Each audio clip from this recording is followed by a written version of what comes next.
I can't wait to see where it goes. I want to see where it goes. I know, and we're about to break through the bonds of reality. Like when I'm telling stories, and I'm just like, ooh, what the hell are they gonna do? Like I will share this tree in all of its glory with anyone who wants. If you wish to drape limbs amongst the branches of this tree, you are welcome to come to the sacrificial party. Fantastic. Worst version of the Lorax ever. I was gonna make that reference too. Salvatore speaks for the tree. Yes. Yeah.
I make sure nobody dies, and I get blamed for all of it.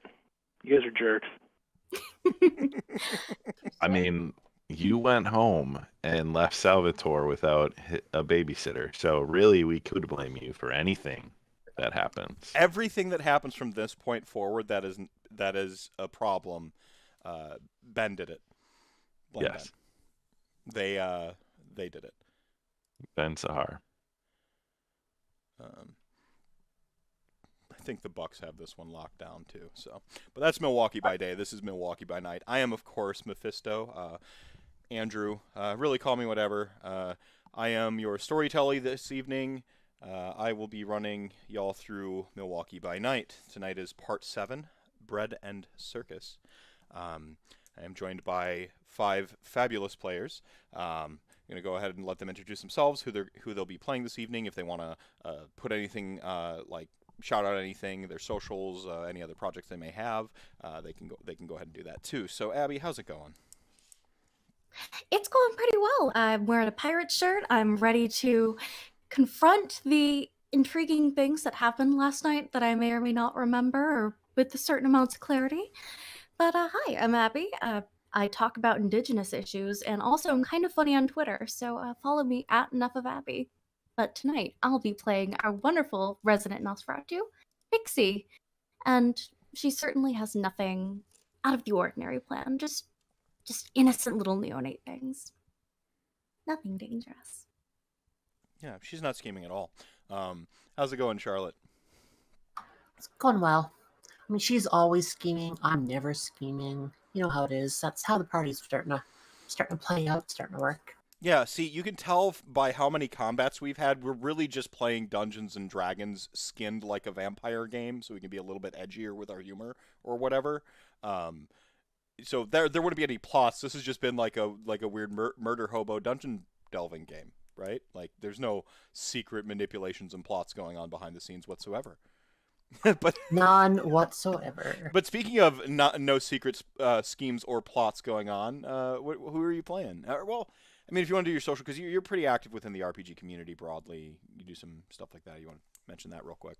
Treat every adventure like it's somebody's first, right?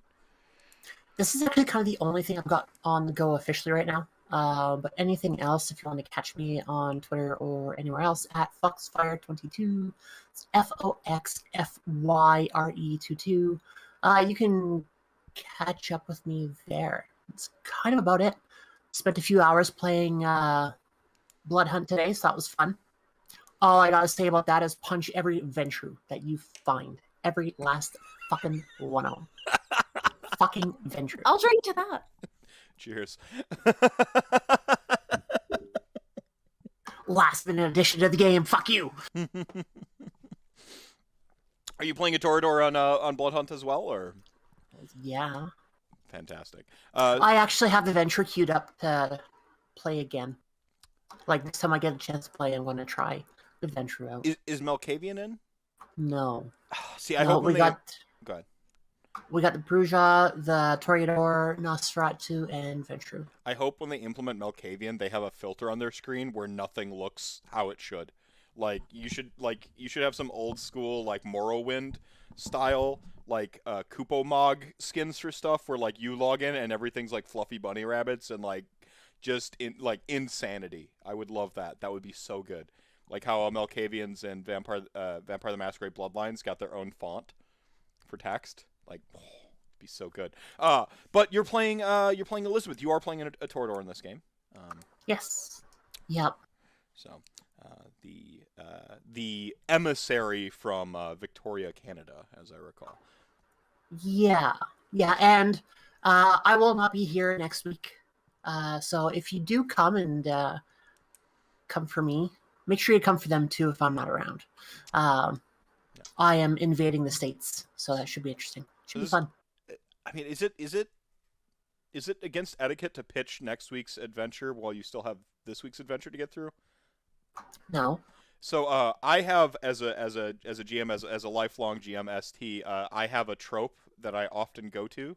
I promise I'm not a weeb. I don't know what anime is, but many anime I've happened to accidentally glean or whatever tend to have what I would call a Hot Springs episode, where they'll have like some canon thing going on in the plot, and then just randomly the characters will end up at a hot springs or at the beach, or it's always some random thing happens in every anime series. So I like to, like, in campaigns I run, especially serious or dour ones, have like the shenanigans episode. So next week we're gonna have some shenanigans. It might involve ghost hunting. Just throwing that out there. So. Wait, the ghost hunting beach episode. Can't wait to see Bix in a bikini. Yeah, like Bix is in a bikini hunting ghosts with like a Ghostbusters thing, and like you've got the camera bringing out the dead or whatever it is from like the ghost those Ghost Hunter series on like Discovery Channel. Like, look at the EM just like the whole thing would be great. Perfect plot serve. Yeah. Speaking of looking good in a bikini, how's it going, Scott? So I was also playing Bloodhunt earlier, and I am playing one of those adventure because, I mean, why not? And hopefully tonight I'm going to start my own scheming and plotting, because if I'm going to get blamed for everything, I'm going to do some shit. Might as well make it worth your while. You're playing Ben Sahar, and Ben Sahar, they are a Tremere. So you're playing in Bloodhunt, you're playing the most hated clan, and in our game, you're playing the most hated clan traditionally. I don't know why people don't like Tremere. That's weird. It's really weird. But I'm sensing a theme here. So if you want to, Ben Sahar mention a little bit about that, and then we'll. A little bit about what? Ben, who you're playing, right? I kind of did it. Oh, I'm playing. I had to make a joke. I'm playing the joke. I'm playing Ben Sahar doing Tremere things, who is going to be doing some bigger Tremere things. Yeah, I think we'll get to see some Tremere things tonight. So kind of dropping down below there, the man with no name, Ty Brannigan. It was funny last week. I'll have to go. I'll dig deeper into my. No, just keep it going. Keep it going. Keep it going. Yeah. 100 episodes from now, it'll still be good. Well, that's the thing, is when you have a bad joke, if you make it enough, it goes around it goes all the way around the circle until it's freaking hilarious and it stops being funny. And you just keep hammering the joke home until it's funny again. So, yeah. How's it going, Ty? Excellent. Salvatore is doing no scheming. That's who I play. He is our Coterie's Hecata. We're a friendly bunch. We don't believe in ghost apocalypses. We're not out to end the world as it is. That's all, the big lie being told about us. And Salvatore is just here to support his friends and help them in whatever they need. With a new fancy pair of gloves. Pair of glove on his left hand. Yeah, specifically, as if something happened with that left hand off screen or whatever, or at the end of last adventure. but zero schemes and plots. And sometimes I tweet things at Fat Kid Sports, so you should check it out and then find podcasts to listen to. And that's it. Yeah, playing and slaying. Sort of a Warhammer focus, but does a total board gaming thing, which I really dig personally. And then last but certainly not least, my oldest friend in the world, Sam. How's it going, Sam? I'm doing well. Right on. How's it going with you, man? You know what? I'm doing good. I got through. I was in a little bit of a mania phase with my bipolar that like ended in hypomania, which is like where you like feel literally invincible, and like got into like my first fist fight in like a decade and a half, and because I just didn't feel like I could be hurt, and I had to like talk to my therapist like that Monday, and she's like, yeah, it's hypomania, that invulnerability, like, and I'm like, I'm glad I know that that's a thing now. Thank you, 37 years later of but after that I went through that. I learned a lot of stuff about me this last week, actually. So me being the thoughtful, deep thinker that I am, I like to have new contexts and learn about myself. So, that's of course maybe why I like Malkavian so much. I imperceptibly wasn't picking up on all my mental health issues, but I was like sort of inflicting them in a game format, when I was younger. And, your mind kind of knows, doesn't it? But speaking of Malkavians, you are, of course, playing Cass, the Malkavian, tonight.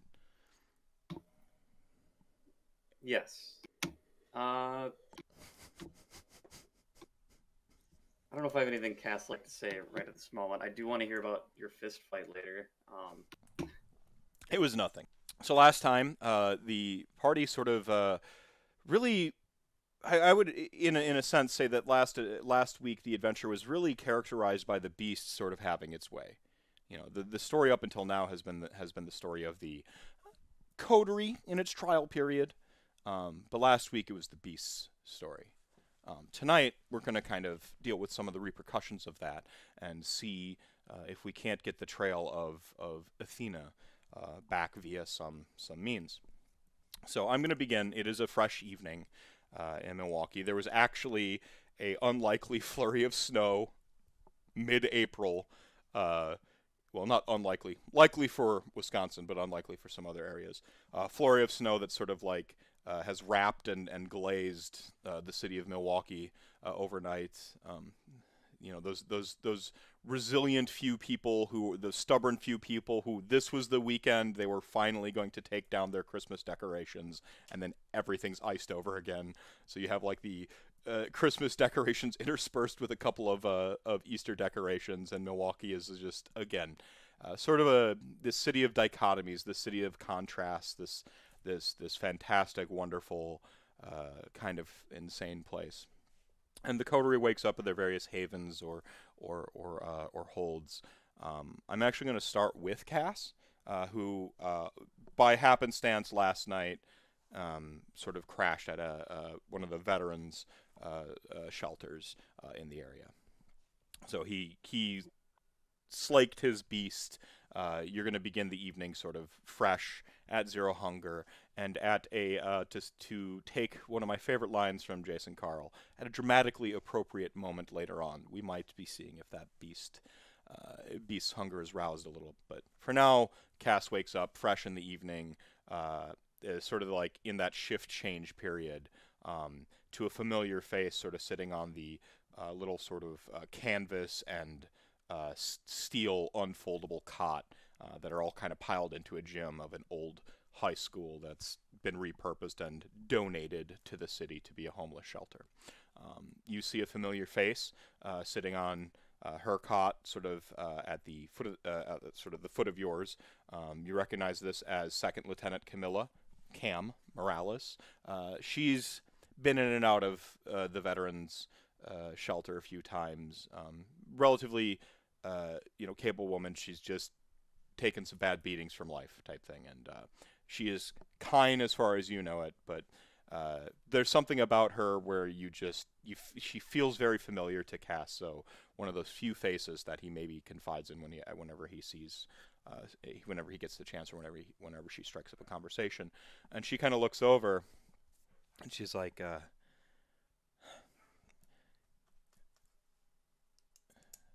Morning, Cass. Or evening, Cass. Evening, Cam. You slept in late again, huh? I get it. She just kind of shakes her head. The days are no good. Nights ain't either. Look, I'm about to get out of here, but I just wanted for good this time. I just wanted you to know some folks been going missing around here, and just keep your nose clean. She grabs her Marine Corps muted green colored duffel bag with a drawstring and slings it over her shoulder.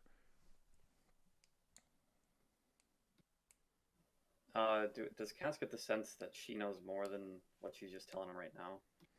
You could roll an insight. Okay.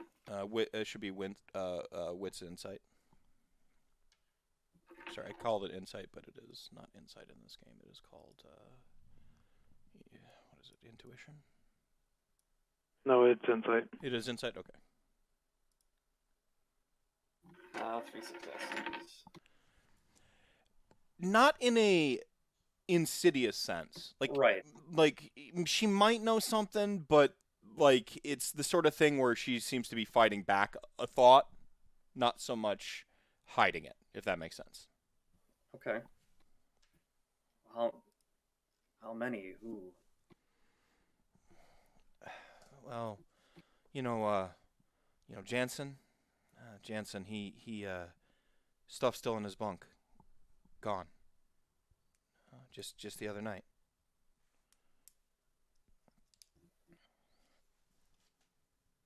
And Blake, he's missing too.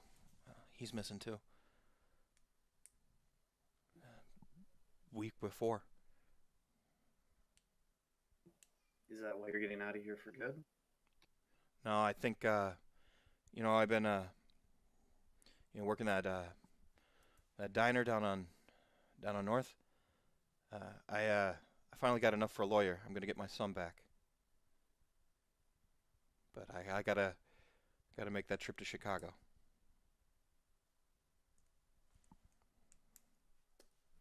Blood's gotta stick with blood. I get it. Can't afford to rent a damn place. Lawyers cost so much. It's getting to be that lawyers might be cheaper than places soon. She just nods knowingly. 3 tours for this shit, she says.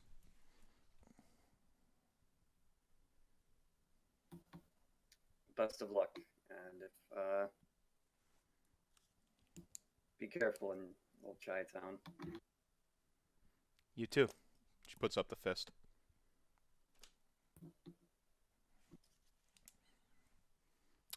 She sort of heads out the gym doors.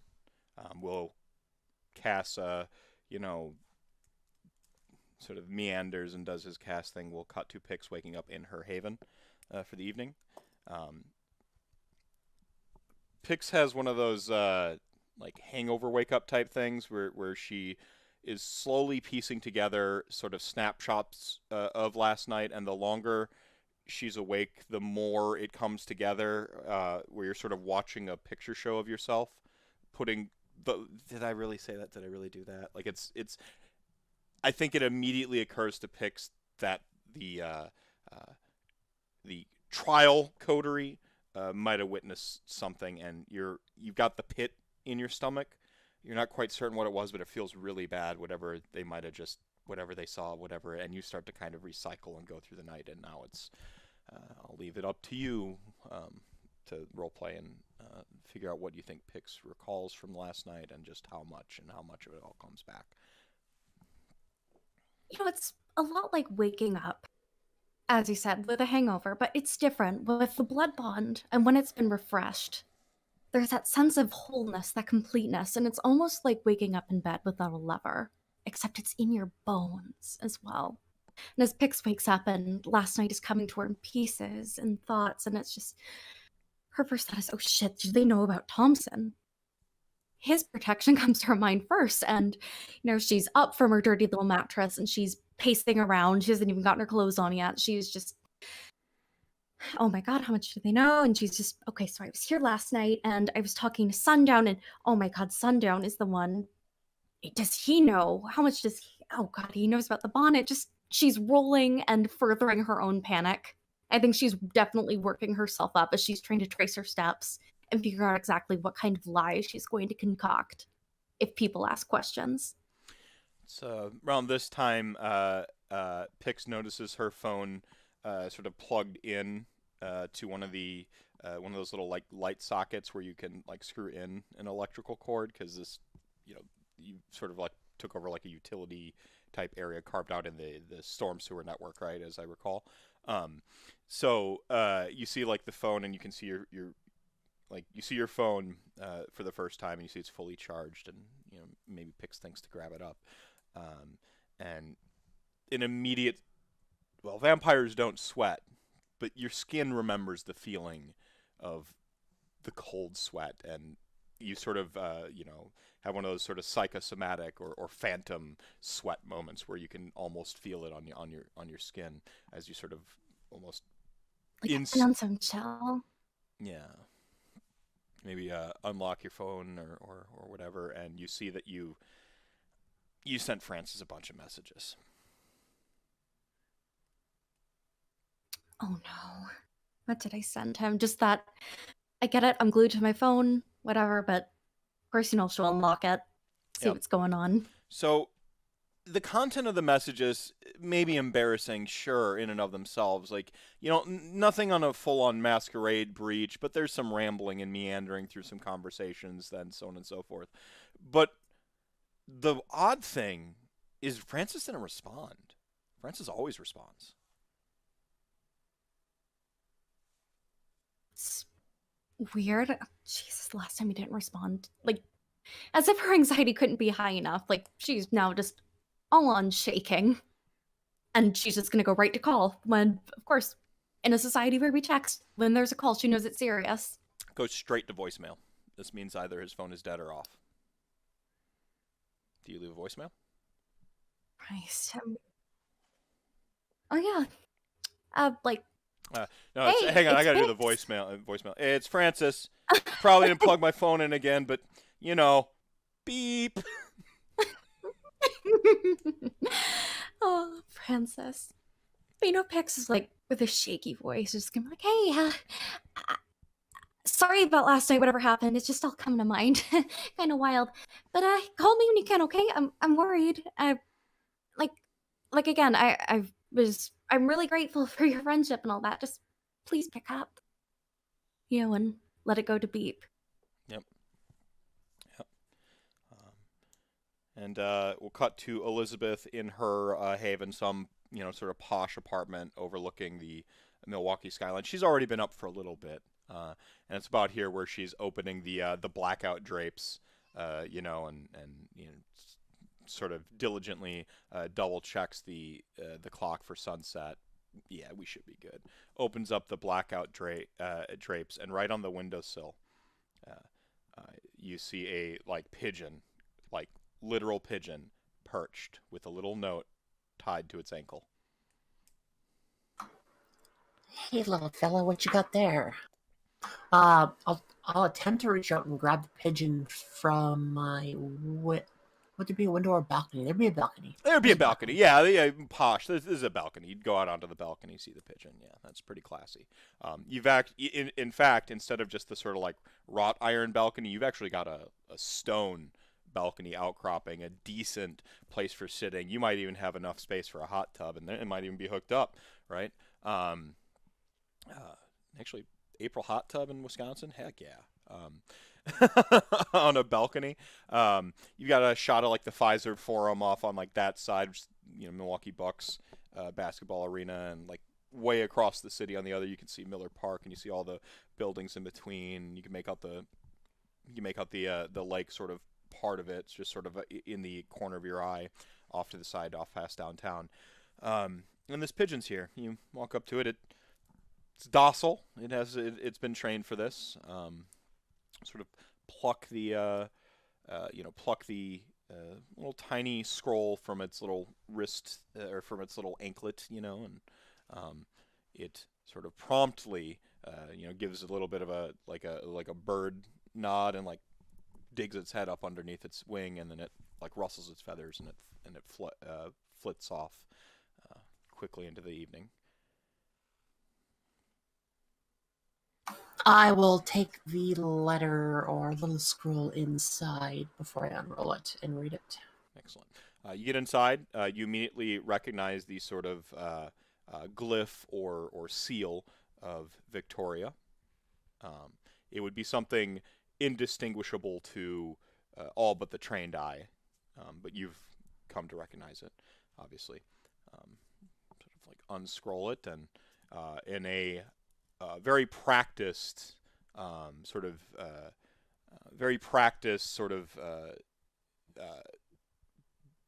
minuscule print, actually, like very. I actually had a note-taking class in college for taking quick shorthand notes like this, and I'd imagine Victoria's got a practice sort of diplomat's version of it. The gist of the note is, so, you've settled into Milwaukee, I see, rather nicely. Hopefully, you're making progress with Prince Decker. Don't be a stranger.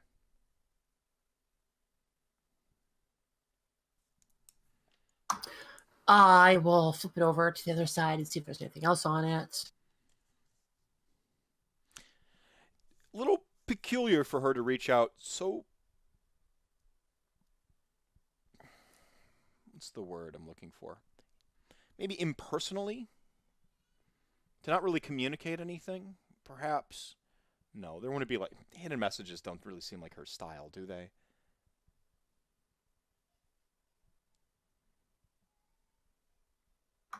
I mean, once or twice, maybe. It's not unusual. When the last time she sent you a hidden message, how did she convey that? Was it a hidden ink? Was it a heat thing?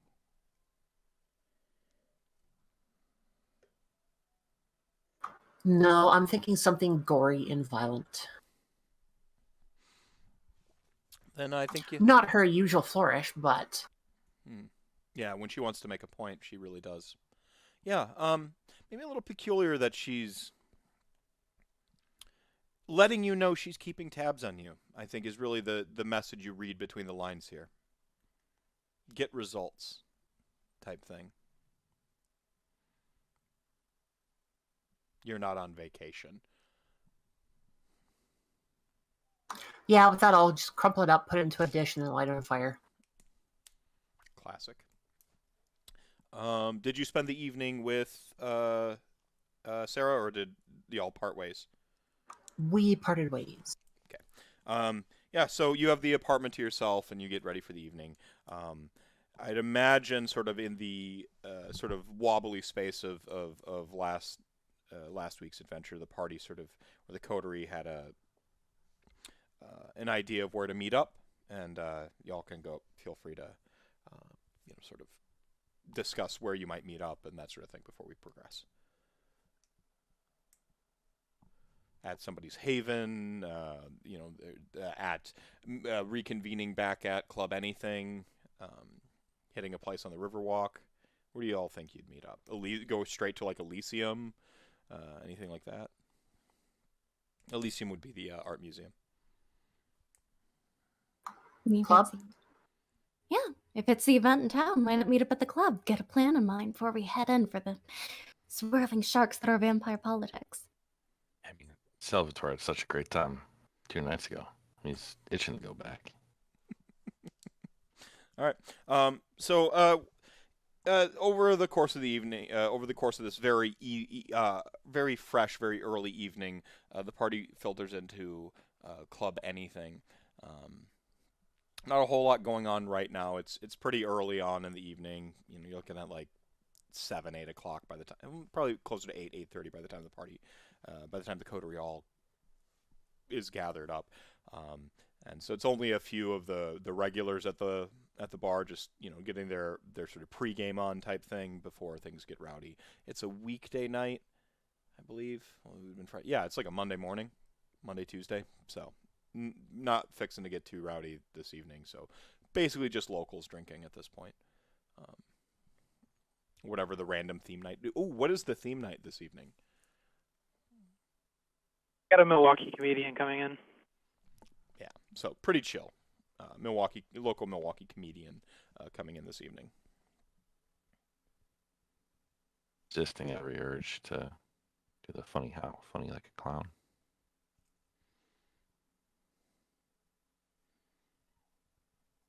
I love that Do you a have comedy show. Yeah. Is RJ there? No, RJ's out shopping for me. They gotta do the like uncle thing where you just kind of pat the kid on the cheek as you walk in. Oh gosh. You get ghouled and now you're just an errand boy. Truly, the thrills of finding out that vampires exist. Better than being dead. That's true. You know what? Fair. Turns out when you do blood sorcery, you need blood.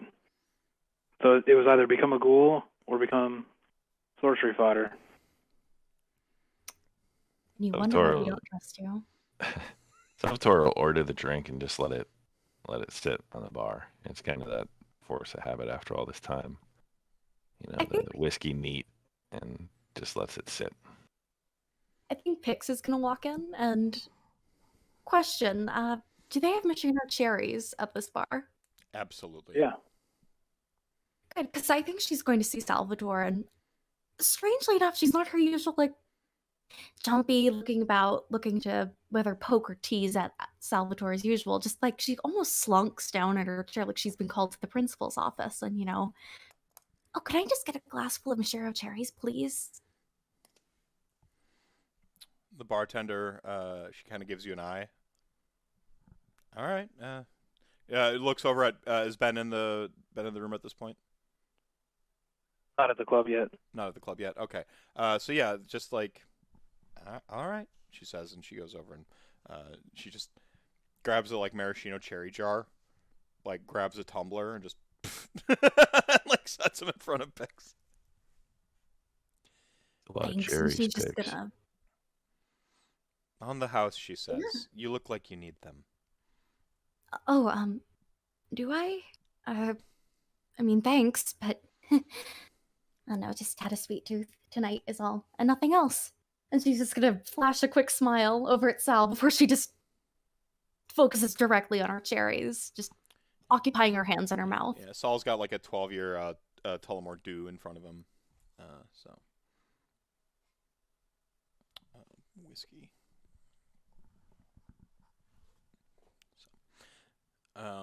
Yeah. Maybe Cass meanders in here about now. Elizabeth shortly thereafter, and everyone recognizes that as Salvatore's, maybe hands folded on the bar or something, wearing a pair of very nice new leather driving gloves.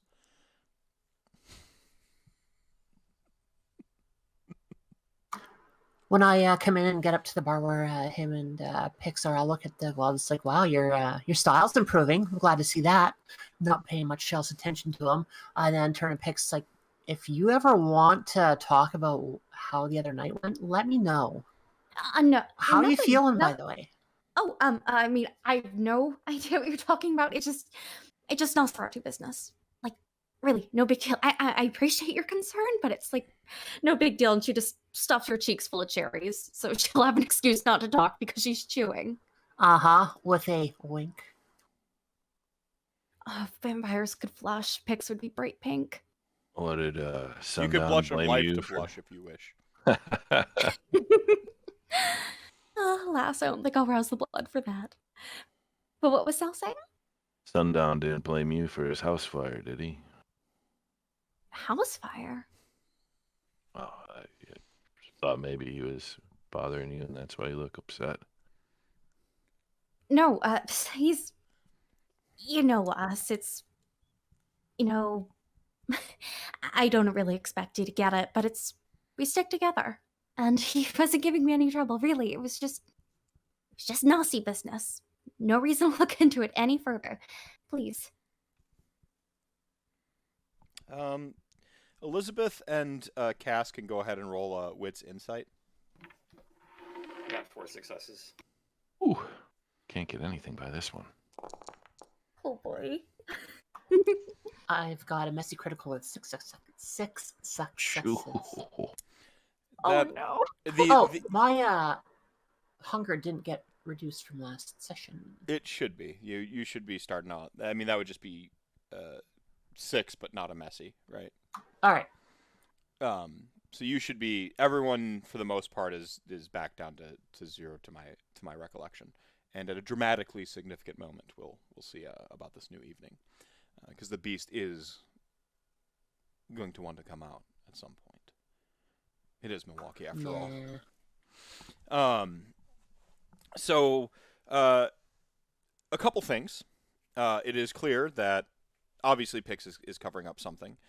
I don't think Elizabeth is convinced whatsoever, like in the slightest. In fact, I think Elizabeth has a pretty. I don't think she knows like the particulars because you kind of showed up on the tail end of that, but you're like you have enough to make a logical conclusion. The other thing is that you get a pretty explicit vibe from Salvatore that he burnt down Sundown's Haven sometime last night. With the 4 successes, Cass, you also have that understanding that Salvatore burnt down Sundown's Haven at the end of last night. Or had Blackies do it or whatever, but Salvatore just kind of like, you don't know if it was a threat, a slip of the tongue, if it was like some bravado from crime days, whatever it was, just like owning it type, like, yeah, or if you want to speak to maybe what they glean from the Salvatore perspective on the just going, I thought he blamed you for it burning down type thing. Salvatore, that's not funny. You please don't tell me you did anything like that, right? I mean, the comedy shows later.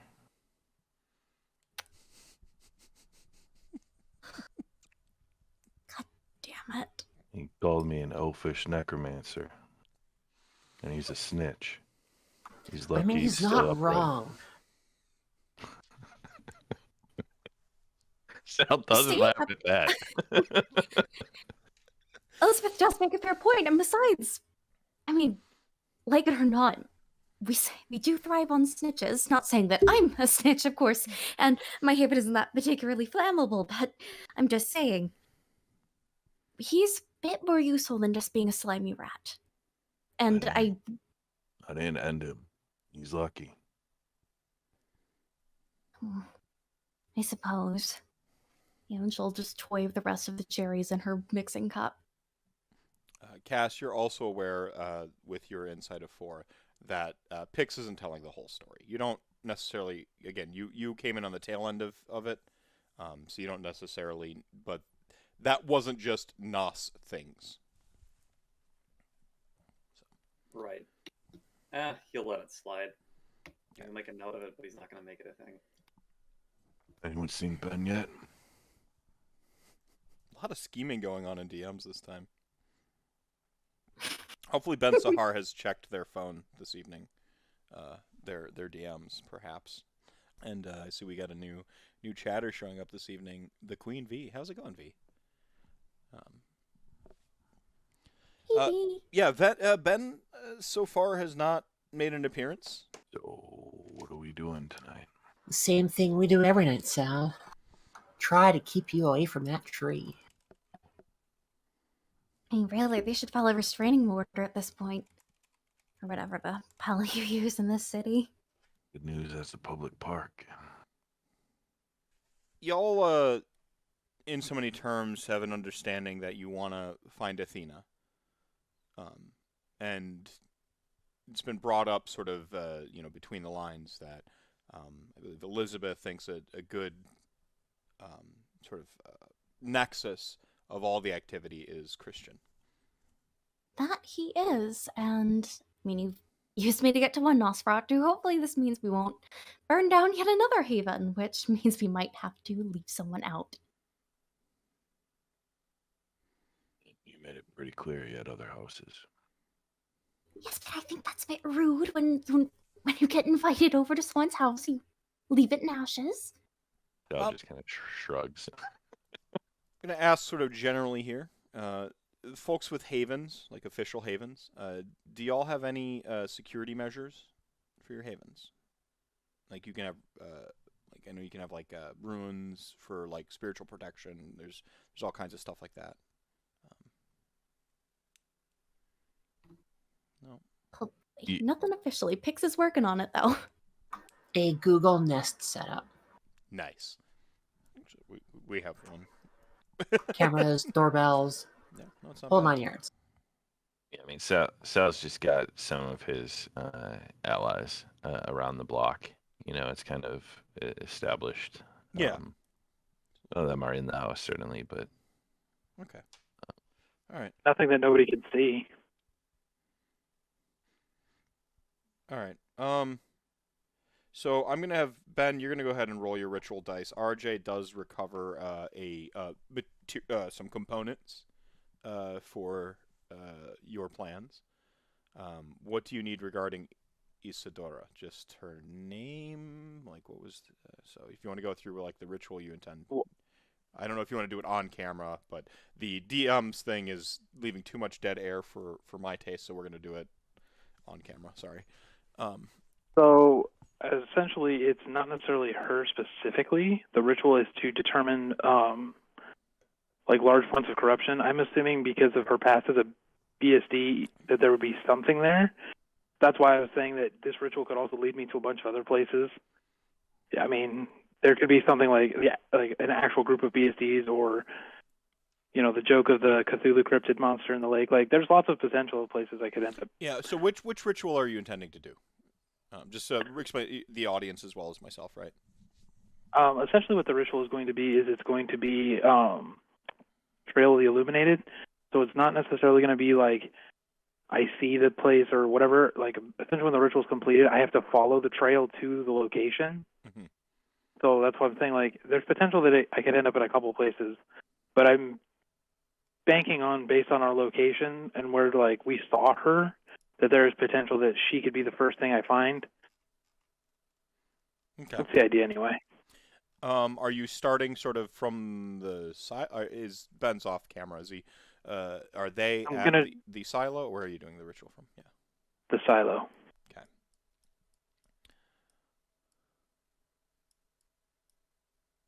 Okay. You want to go ahead and roll your ritual dice? Yeah. After I fix my terrible grammar. Just Tremere stuff, everybody. Don't worry. Yeah. Yeah, Foundry keeps wanting me to do performance because it thinks I should sing the ritual out. I mean, cool. I mean, that would go into our stream metal discussion we got in on Discord earlier. Be kind of the same thing. It's basically the same thing, yeah. All right. Okay, not bad. So that'll succeed the ritual because the ritual is only a level 2. Yep. And then anything for additional successes? What, 3 No. Okay. Nope. Now I just gotta chase the silvery trail. All right. So you see a trail. How much time has been? How much time are they willing to spend on this? I don't know. Maybe like 1 to 2 hours. Tracing the. Because I know I have to also meet up with the group eventually. Would it be sufficient to say you've got a location that seems promising and you return to the club because you don't want to go on alone type thing? That would be accurate. Okay. So essentially the trail is going to lead you through one of these game trails in Hubbard Park again. But it actually takes you through some like really bizarre wilderness areas that seem, even amid a park like this, seem completely almost unnatural, out of place, as if you sort of like stepped through like the veil into just sort of some sort of schism in the area, and eventually you end up on this this railroad trail that heads up underneath a tunnel, and you can see the sort of coalescing of these energies, like sort of off through the rail tunnel, and you're like, yeah, probably not going to go through that rail tunnel, but I'm going to remember this location type thing. I want to go in there by myself. Yeah, so it's an old rail bridge, like an underpass type thing, and like it's a full-on tunnel, pretty classically, and you can sort of see the coalescing of this sort of silvery trail, like a light at the end of said tunnel, not to be too heavy-handed with my metaphor here. It'd been off since there'd been a yellow brick road. Anyway, that comes later. so once that's in West once Dallas. So once that happens, I'll go ahead and make my way to my club after changing into a nice Armani suit. All right. Ben shows up fashionably late, about an hour after the rest of the coterie has been there. They're rocking one of their finest Armani suits. You come back from a date or something? Hey, everyone, look, it's Ben. So, like, Pix is just trying to do the, pay attention to Ben, not me. I do not want to go on for further questions. What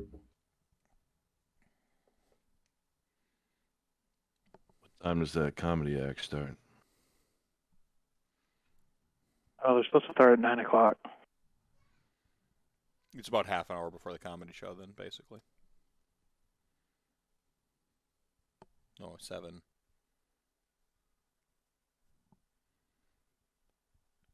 It'd be starting in like 15 minutes, basically.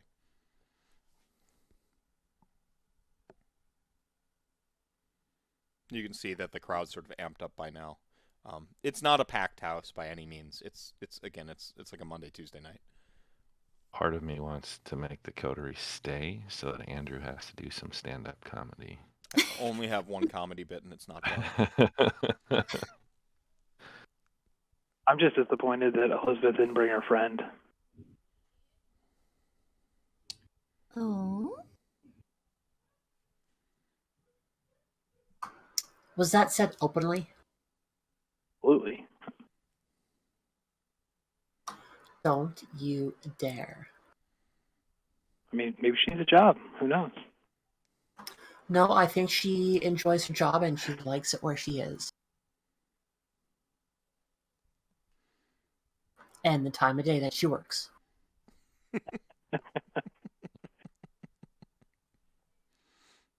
I mean, Pix brings her boyfriend in her blood. You bring it on your arm. I'm sorry, what?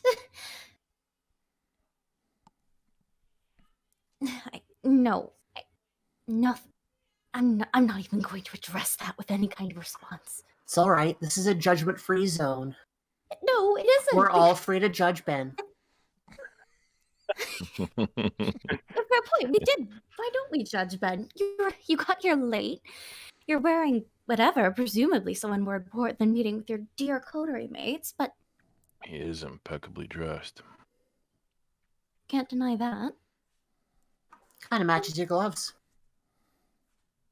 Yes, Sal, where'd you get those gloves?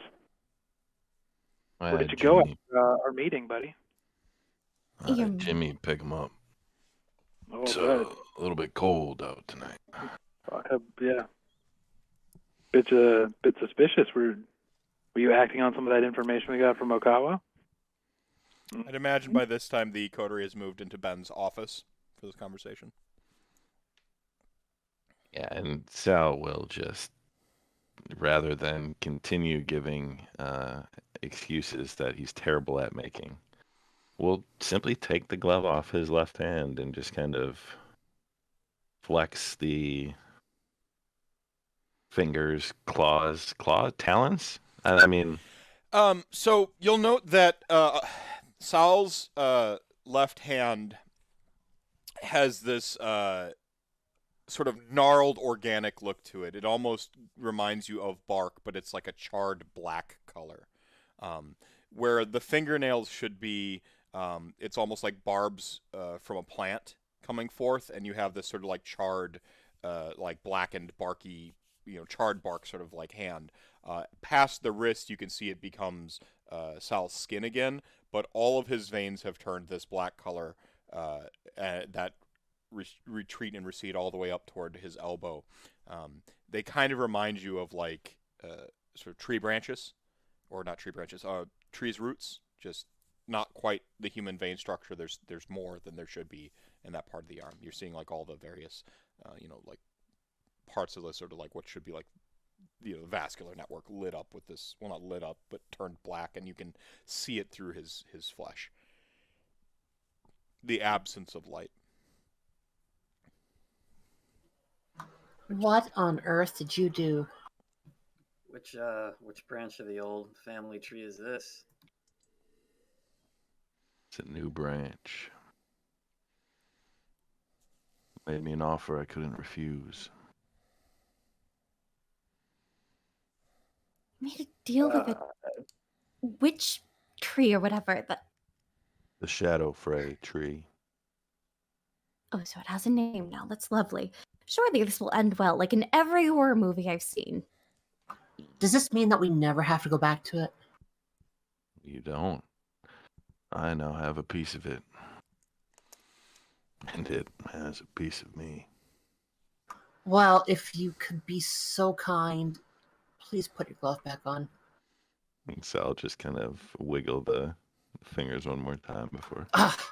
putting the glove on. Cass is No, staring I'm in at here me. and I'm not the most disgusting thing.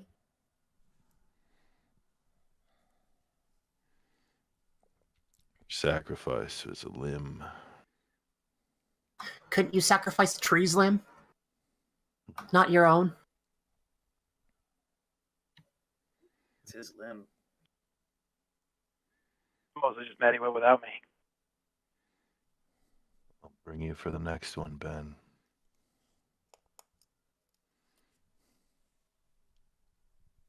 Well, you two can go out in a frolic in the woods with your ghosts and your black magic or whatever it is. Just, we need to find Athena. I Wherever. believe that the phrase is make like a tree and fuck off.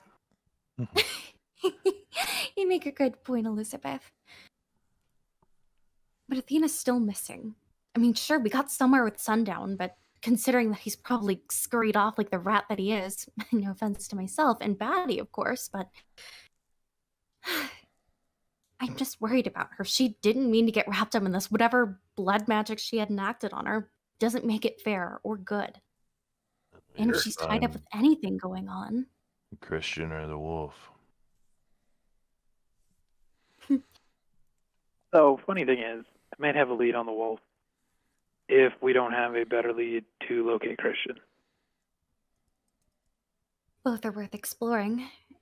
Admittedly, as, well, we don't share blood directly, but as a member of the clan, we are entitled to certain privileges, we'll say.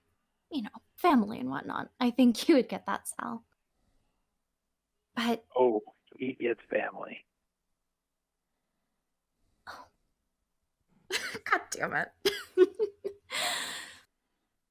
They're close. I'm just saying he's cautious. And admittedly, he could just have stowed himself away, especially with what happened with Sundown and with the prince. But yet again, I'm not sure about facing a wolf, especially after what we saw in that cabin. But what about this lady we're talking about, Ben? You know, and Pix is going to lean a bit forward on the table and just perk her ears up. I found a tunnel that basically locating. Well, no, I know. I was just thinking about how I wanted to word how I got there. I located a tunnel that the wolf might have gone in back in Hubbard Park, with a creepy tree, by the way. Elizabeth's favorite. That tree. I could take you all by to introduce you. I would prefer not meeting that tree, thank you very much. I'd keep the spooky botany to yourself, but... Alright, this tunnel. Was it, like, underground? Is it, like, a car tunnel? Those tunnels go underground. Right, fair. That's on me. I'm used to sewer tunnels. Did it But if we smell? haven't... Oh, go ahead, sorry. No, you go ahead, sorry. I was just gonna say, well, I mean, we have a more sure lead than that, because Christian could be anywhere. You think Sundown's sneaky? He's probably crawled all over this place, and, hell, he probably has places in here. He's not very sneaky. The tunnel reek of wolf. Most likely. I mean, it can't be any worse than going through sewers if Elizabeth has anything to say about it. Pix, go ahead and roll a streetwise. Can do. You can go ahead and would be wits perhaps. Don't do it, it's a trap.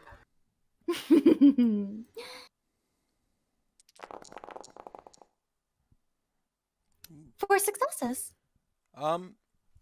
You have an understanding that Christian, as an Nosferatu, he tends to like it above ground. Believe it or not, like he's rather brazen. And you believe some of the stories of like a haunted Milwaukee are actually just Christian. Like, so a couple like the haunted houses or something would be places that he's known to use as dwellings. I would relay this to the Coterie, of course, with the caveat that every ghost story in Milwaukee might be ghost or it might be Christian, so we'd have a lot of ground to cover. This wolf seems like a more solid lead, albeit more dangerous. And it sort of occurs to the entirety of the Coterie that going to either Elysium or the Sabbatical might be decent places to get a lead on a specific kindred. But that's some old school kindred stuff rather than spooky Tremere blood magic. So it's really on, if you want to play some vampire politics to get to Christian, or trust the spooky ghost trail that was followed via ritual I did not give the details to on camera. Even more suspicious. You wonder why we don't trust you, but...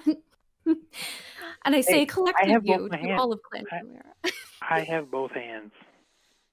Hands made for backstabbing, but... The camera That is cuts fine. away to RJ like throwing a body into Lake Milwaukee, or Milwaukee River, somewhat missing its blood and possibly its hands. God. It's just But look, I'm Cuts not here, really good at Cuts back to the rest of the party. Look, I mean, there's that whole, like, sabbatical, Elysium, whatever it is. I've never been to one. I don't know these people. I've met with Decker, but I don't feel good about going in there as a new lick with a bunch of these older vampires looking at us. So, Milwaukee in particular is a little unique. Its Elysium is the Milwaukee Art Museum. It is not as, how do I say, occupied as other cities' Elysiums may be, on account of it being active war in the city of Milwaukee, and so multiple kindred congregating in one area like that tends to be one, frowned upon via Decker's law, no more than 9 kindred in one place. But it's also, it would give the werewolves a strategic place to strike and take out many kindred at once if they wish. So Elysium usually only ever has like a handful of kindred there at any given time. Sabbatical, on the other hand, is something sort of, it's Gein run, and it seems to be sort of a neutral place for all sort of supernatural creatures to roam. Its mysterious owner, Reyes Lopez, is mortal by all readings, by all kindred manner of detection, all Lupine manner of detection. Like, it is mortal. They're not really certain why folks don't mess with Reyes, but they seem to keep a pretty people seem to honor Reyes's wishes and don't start shit at sabbatical. Decker has had a number of attempts to shut down Reyes that have all had like weird, unlikely ends. The number of times that it's happened to where Decker has just decided it's not worth the resources and lets this one little pocket of diplomacy exist and keeps an eye on it if it should escalate or become a liability. So that's the sort of like you have the, I guess you have Diet Elysium with the art center, and then you have the sort of like hardcore Iron Man mode Elysium. You want to go and talk to all supernaturals with sabbatical. And you have which only makes it more terrifying, but a kind that can keep werewolves and vampires and who knows what else getting along at one location is kind of scary in and of itself. Like, what the hell this individual has going on is, noteworthy.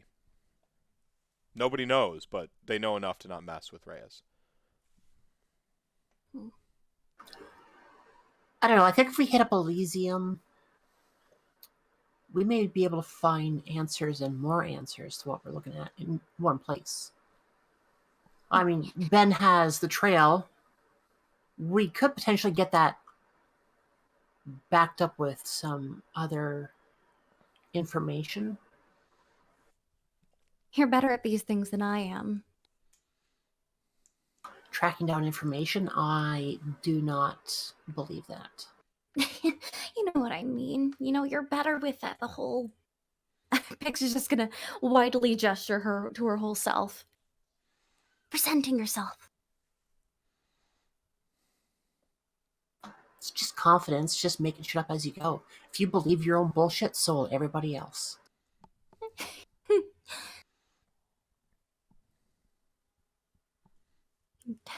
Pix is just gonna shake her head. Maybe it's just Toreador confidence or arrogance. It's such a fine line, but really, when you're a Nosferatu, there's a certain line that you have to walk, even if you're not considered a masquerade violation here.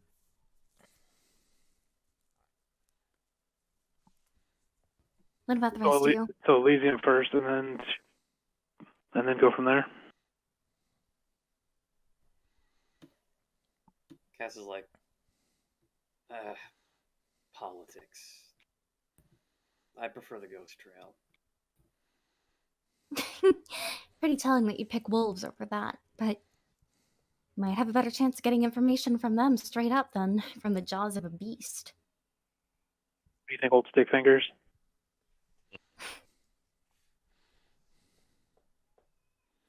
In either place, I probably just stand back and listen. So, Well, in this case, you're the tiebreaker, so break the tie. I mean, you did say ghost trail. I did manage to say that.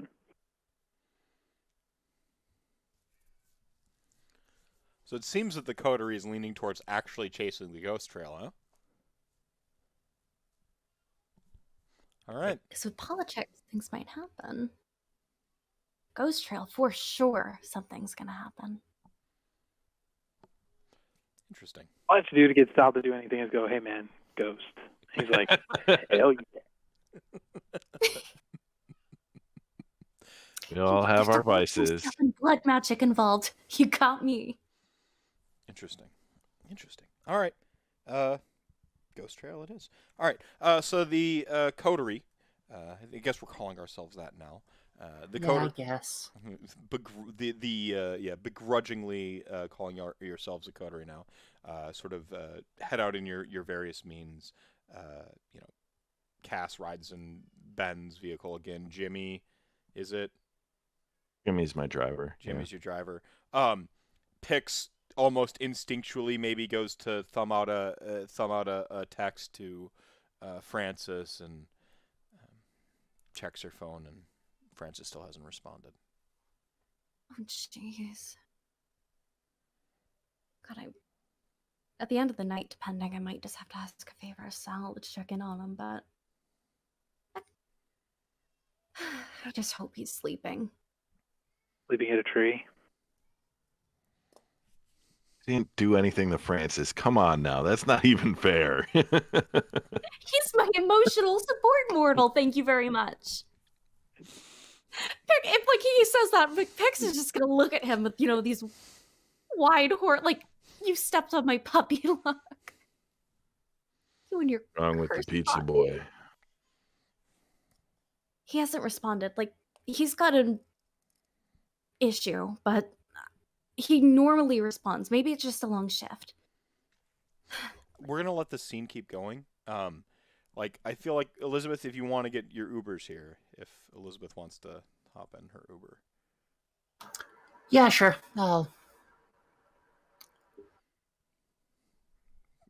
Yeah. So, safe journey, by the way. Good luck and good luck. I hope it goes awesome. Thanks. I will see you all later. Fare thee well, Elizabeth. Yeah, good luck, Elizabeth. Thank you.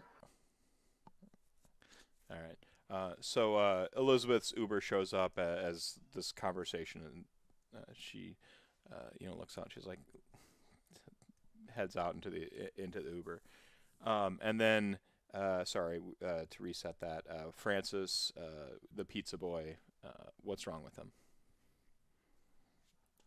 Like, yeah, he's got an issue. He's trying to get better. I'm trying to get clean, but he normally responds every night. Like, usually, especially like when he's driving out, because it's easy just to pick me up or whatever. It just look, Sal. I know it's a lot to ask, but like, can we check up on him, please? Absolutely. Thank you. I think it comes as a surprise to Pix that he is genuinely allowing her to check in on someone like a mortal who is as invaluable, not like strategically as Francis, but she's gonna visibly sag with relief. And I got the address right here. It's a little We've all got apartment. friends. Glad that you see the importance of friends.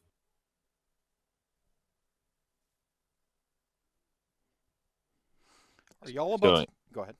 Would it make sense? Like, what part of town? I know we're headed to Hubbard. What part of town is Francis's? Because I mean, Francis is totally like this Riverwest. Totally like this is they smack of Riverwest. Yeah, so Sal's likely to tell off a locust, Jimmy probably. to, Sal's likely to tell Jimmy to make a detour, and I mean, he's thinking it's a mortal's apartment.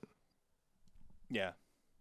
This is like, hey, we had to stop for smokes at the gas station type. Okay. Ben, where's Cass riding? He'll roll with Ben. Ben, are you following along with, are you going to follow them to their detour, or are you going to meet them at the park? I'll go ahead and meet them at the park. Okay. I'm going to step away for one quick second. This is a professional intermission. That was, by the way, Charlotte, the player, has a very important trip coming up. She will be gone next week as well.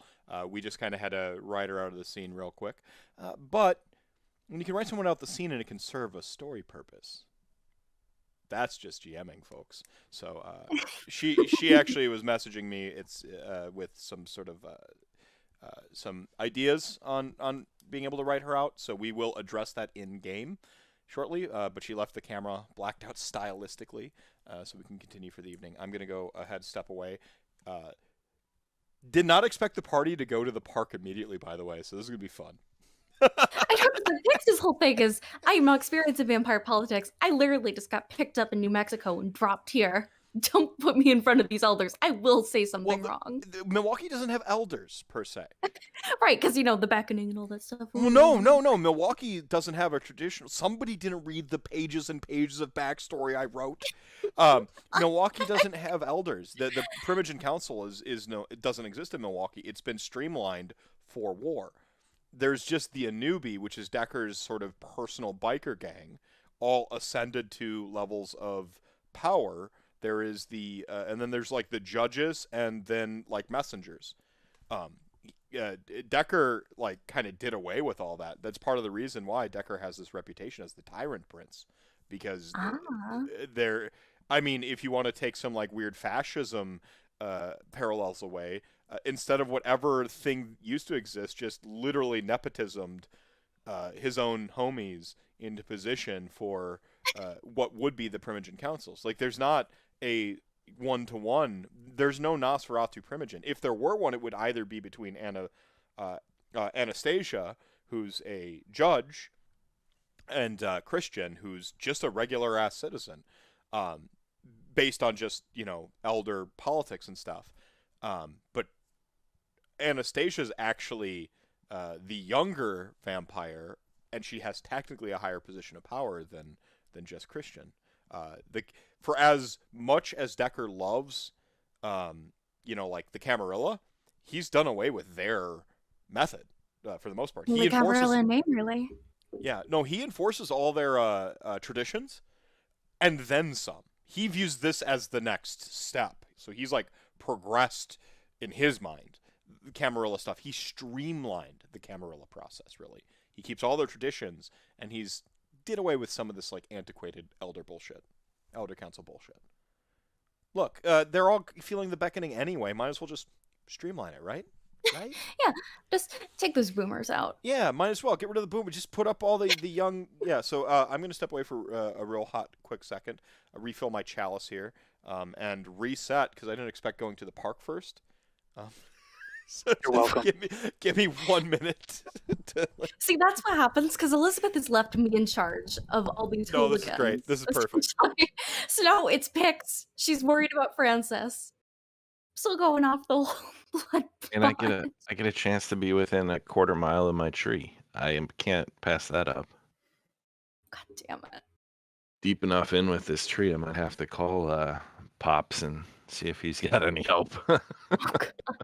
I am genuinely terrified of what y'all are going to do with that tree because I went back and listened. Oh, what y'all get up to when you do not have supervision. Yeah. It's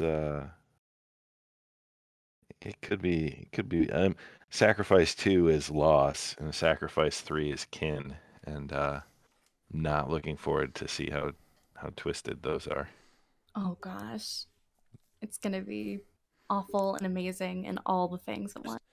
We're all borrowing ideas from each other. Precisely. I'm about ready to borrow an idea from Francis's locked apartment door. Yeah. Transition. This might be the one.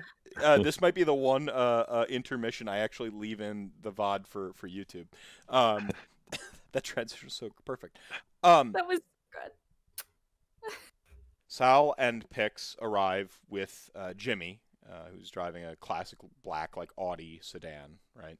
This old school. Keep the car running. Yeah. Yep. You're in Riverwest, which is one of the, quite frankly, regentrified neighborhood type things, where like it was a black community. A bunch of fucking white people moved in, like put a Starbucks in there, and it just became like a hipster college, like extended college campus neighborhood, and like forced out some of the sort of like Milwaukee lifers, black people from their actual communities that fought in the 60s and 70s for housing rights and stuff like that. So that's Riverwest, but Riverwest isn't a bad neighborhood. There is some incorporation, unlike back in the 80s where it was really, really bad. But again, it's got this like sort of this weird hybrid of gentrification and like then liberal wokeness trying to give back to the black people they took the neighborhood from. So like you're starting to see them sort of reincorporate and stuff like that. But very hipster in a word. It's hipster and it's poor as fuck.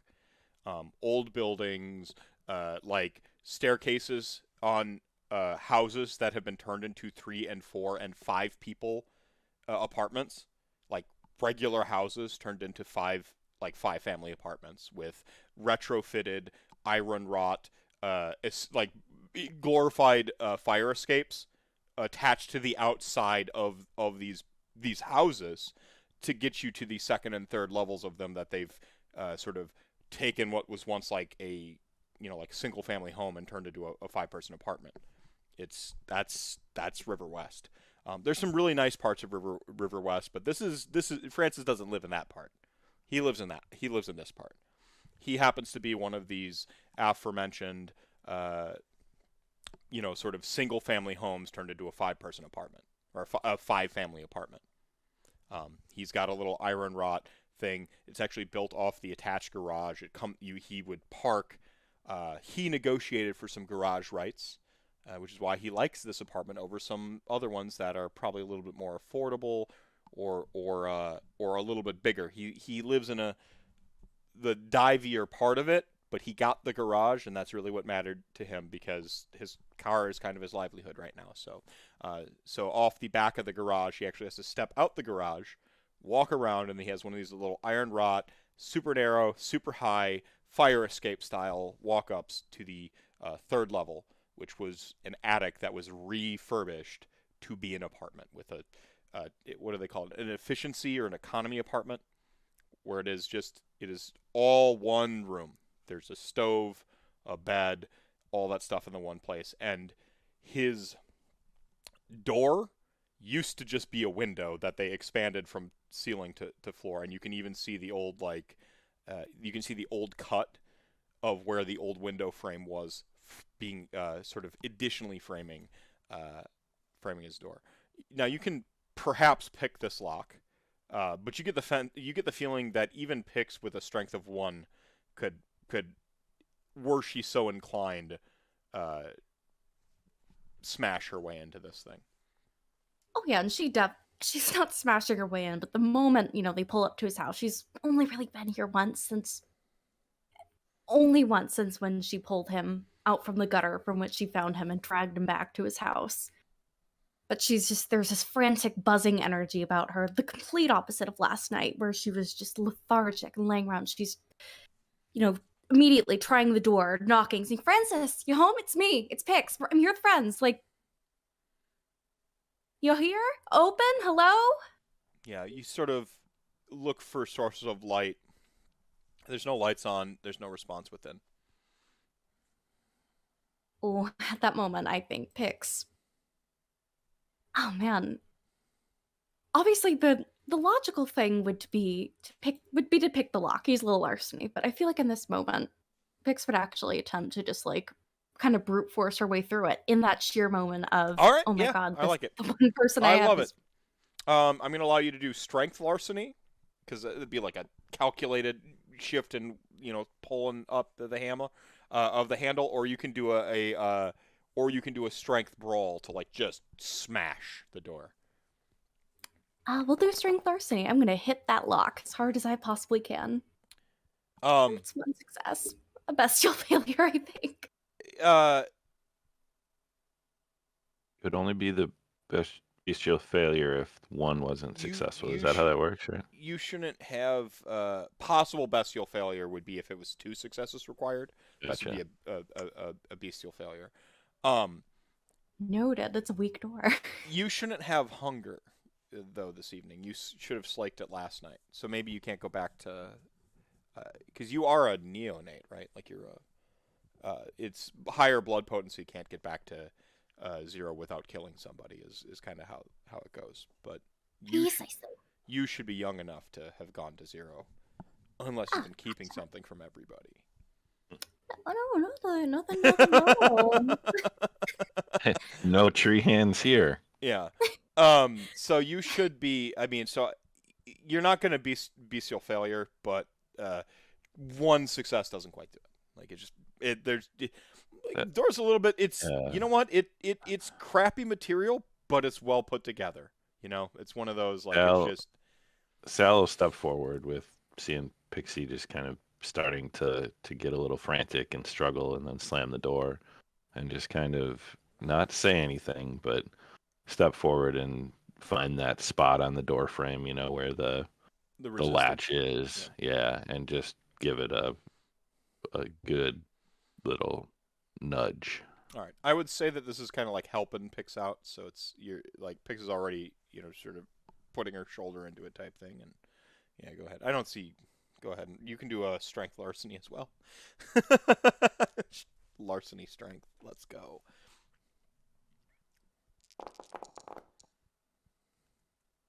My God. What is wrong with this? 6 dice, 1 success. Okay, maybe the material's a lot better than y'all thought. Holy crap. This door is like, ugh. Maybe Francis got a steal here with the rent. Possibly, but Maybe this particular slumlord actually cares about their tenants. A landlord caring about their tenants. Never mind. that's funny. But oh boy, because Well, Pix is, then. I'm gonna say she is just in a panicked state. Like at this point, like it is like a cat on a screen door. She is clawing. She is putting all her strength into it, failing, of course. You know, it wasn't that you failed so much. It's just on this really narrow landing. It's this wrought iron that's sort of like stabby, like woven steel crap, the black stuff that rusts real quick. That's what you're sort of standing on. Oh my. Yeah, I'm blood surging to Okay, you don't gain a hunger. You can go ahead and roll. So I don't know how to add the 2 dice to the strength larceny with that blood surge, but So you would, in this case, if you're blood surging, you're going to roll 2 additional dice to that dice pool. You could have willpowered instead to just re-roll 2 dice. Pix could have done it as well. So I feel like we'll give agency to Pix. Here, you can store this successful rouse for later. I'll allow that. Okay. The next time you try to do some spooky ghost shit, you won't gain a hunger. Okay. You can. I was just thinking door Sal angry. Yeah. No. I'll let you hang under that. Hold that for now. But I feel it's just 2 angry vampires at the door. But I feel like Pix would maybe have spent a willpower to re-roll 2 dice because unless you're not telling me something, you shouldn't have a hunger die right now. Yeah. So let me do that willpower reroll. Give me just a moment. And Cass had no compunctions about killing somebody the other night to get his hunger back to 0. So re-rolling the 2 dice. Yeah. So you're frantic, and I'll let you take over the scene. The door gives way to you, and you can. Yeah. It comes as this moment, like I think Sal's trying the door. Like kind of like pushes her aside. I don't want to like put words in your mouth, of course, but like it finally wins out. Just that pure, almost. The beast is almost coming out in a way. Just this. And finally, I think it's just with this little wrench of strength, she like does something to the knob and just knocks open the door and immediately just hops in, eyes scanning the room looking for Francis. Yeah, you actually feel one of the bolts, one of the screws in the actual handle itself sort of jostle loose as she's sort of frantically like on the door and maybe ramming it with her shoulder. And it's actually with that you can feel the latch inside the hinge, or not the hinge, inside the joint of the door itself like kind of gives loose. This maybe isn't the beast here. This is something else. This actually Pix's humanity. My here. humanity? The desperation using willpower. That's kind of the opposite side of the scale, isn't it? So that's like this sincere, this earnest human worry kind of pulls you through the door, and you stand inside of Francis's economy apartment. It's a single retrofitted attic. The ceilings are super narrow. They put in a false ceiling, so it actually looks like it has normal angles. But even then, it's a little bit lower than what it should be. Probably below code. But the landlord probably just made sure that had a couple people measure it a couple times, and maybe one of them stood on like those extra 2 inches of the tape measure when they did it. Or clearly, that carpet's the reason that it's not 2 inches higher. If that carpet weren't there, it would be to code. That kind of crap. So the ceiling's just a little bit lower than it should. It's got some weird angles, and tucked in one corner of it is the kitchen, where it's just a simple sink. There's no cabinet space. It's just sink, stove, fridge. Like no cabinet to speak of. A card table for a dinner table behind that. It's got a little patch of linoleum under it to show that it's the kitchen, and then it's all carpeted the whole rest of the way with a tiny closet, a tiny bathroom, all drywalled in, in the most basic sense, and then the bedroom and the living room are all in the same one space. And the sort of opposite the door would be one big window, because you have to have 2 exits. So that window would be one of those special windows that opens up and fans out onto the roof, so you can stand on it when your whole place is on fire and die slowly as opposed to die fast. Hopefully there'll be no dying. And then you've got like the 2 other windows, because they've got all 4 here. Francis's room is what you'd expect. It's pretty cluttered, pretty unclean. You see pizza boxes pretty classically everywhere. You have a feeling if you open Francis's fridge, it's going to be only condiments and leftover pizza. Typical bachelor fridge. Well, and most of Francis's meals probably come from like the stuff that he gets free from work. There's the occasional like sub sandwich, because he drives a little like Uber Eats or whatever the hell on the side, as well as making pizza deliveries to double up the hustle culture, or the gig economy. And there's no Francis. You see, Francis strikes me as a PlayStation sort. So you see like a PS4, because he ain't got time for that PS5 shit. You see like a PS4 and some like games like scattered about, and maybe the TV's still on in sleep mode, and you can see the little like the sleep mode button blinking, and he left whatever game he was playing on in the console. His one sort of love seat and a beanbag chair, coffee table with a tempered glass top, and no sign of Francis. Right, well, he wasn't robbed, because the TV and the game, whatever is there, just... He wouldn't leave without leaving a message, and, Pix is just looking panicked over at everyone else. He wouldn't leave without a message. He would have told me if he was going somewhere, and, like, he wasn't robbed, and...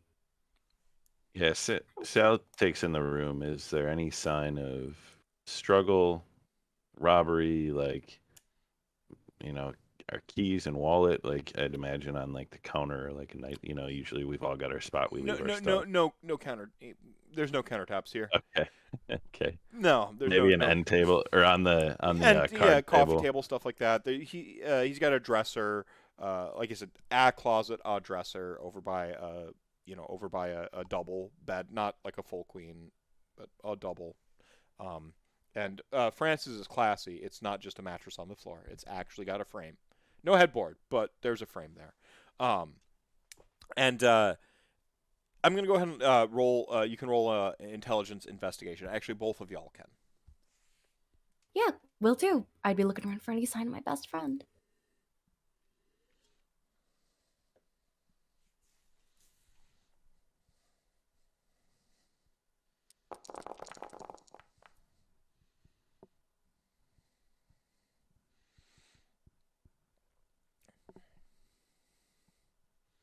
Jeez, that's only 2 successes. That was a lot of dice, too. It made such a satisfying sound. I saw them all, like, on the little screen thing here. Salvatore? I rolled 3 dice and had 2 successes there. Oh, I see. Up here. I think y'all are looking for slightly different things, with your 2 respective successes. Salvatore? The place has been tossed, actually. Like, you recognize the telltale signs of, like, looking in the right places. They weren't looking to rob. They were looking for something. Maybe looking to plant something, like, But you see the subtleties of you. This is how you made your bread and butter for so long. I mean, this is literally how you made it to being a ghoul, and then you prove yourself long enough as a ghoul, then you got embraced. Like, this is what you did. As a leg breaker, as somebody who showed up to, like, scare somebody, as somebody who showed up to plant the occasional, like, bag of evidence. You know exactly where to look. In the fridge, you can see the exact telltale signs of this stuff, right? So, like, it's not necessarily that anything is missing, but they were looking for something, not to rob it. They didn't want to be known that they were here, though. But they weren't as good as you used to be back in the day. And certainly not as good as you are now. Okay? Pix, You're sort of going through like any sign your friend was here recently and stuff, and in the sort of top drawer of the dresser, you see some you see some drug contraband, specifically heroin needles, the like. Oh, Jesus. It's a sign that he's like here, and she'll point out what she's found in the drawer. Did you find anything? I don't know how frequently used, but like, Looks like somebody was looking for something here. They tossed the place. I think Pix, with like two tender, very little claws, will just pick up paraphernalia like this. Maybe, but I think it. left it. I think that's exactly where there's a eureka moment. You both put two and two together. They weren't looking for something. They put this here. Oh, Jesus. Mhm. Look, he needs all of this. Like, the way... When I came here a few months ago, Francis wasn't in a good spot. Like, he was really trying. I just don't know why they would go after him. You know who his dealer was? Would I, actually? I think you said when you came here a few months ago, you might know a couple of lives he's talked about that used to deal. Like he'd have dropped them in conversations. Like you'd know, you'd have an idea of a dealer. Yeah, he mentioned a few names, but I'd need his phone to look at contacts. He never gave any of them to me. Might be worth looking in neighborhoods that you might obtain such things. I can put a few of the boys on it. Thank you, Sal. Look, I mean this in the best way possible, but is this gonna come with a price? I know people like you usually ask for favors coming from this kind of thing. No. No. I This mean... is Coterie business. Coterie business. Thank you, Sal. I just wanted to be okay. We'll find him. I hope. And with everything searched, I think Pix would, make sure to lock up the busted door as best she could, and I presume that the rest of us would be good to go to the park. So heading back down the stairs. Maybe it's that humanity thing again. That moment of whatever it was. Pix thinks to look in the garage and sees Francis's car is in there. That door's unlocked.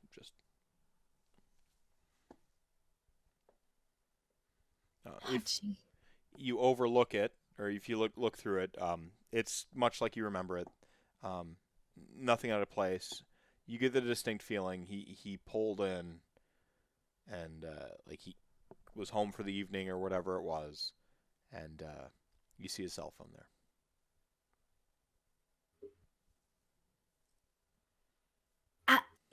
I'll do whatever it takes. The moment I see that cell phone, I do whatever I need to with the car door. No, his door. It was not allowed to. He didn't get the chance to lock his door yet. Like he was grabbed, basically getting out of his car, and so you just open up the.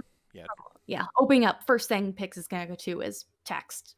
What was the last text conversation? He had a password. Did he ever give you his password? He probably didn't. You seem to recall that Elizabeth very specifically has a specialty in phone technology. Only Elizabeth was here, but I've seen him open his phone enough. Maybe it is dead right now, as previously described, because but you've got the phone, and it was his birthday. Oh God, I didn't. Well, now I gotta think of his astrological sign. All right, he was a Sag. Sagittarius. November 21st through December 22nd. You know your stuff. Yeah, I'm gonna say November 22nd. But the phone's dead. I mean, we can hook it up on a charger on our way to the park, but do you think you'd call your people if we head up over there? Yeah. Okay.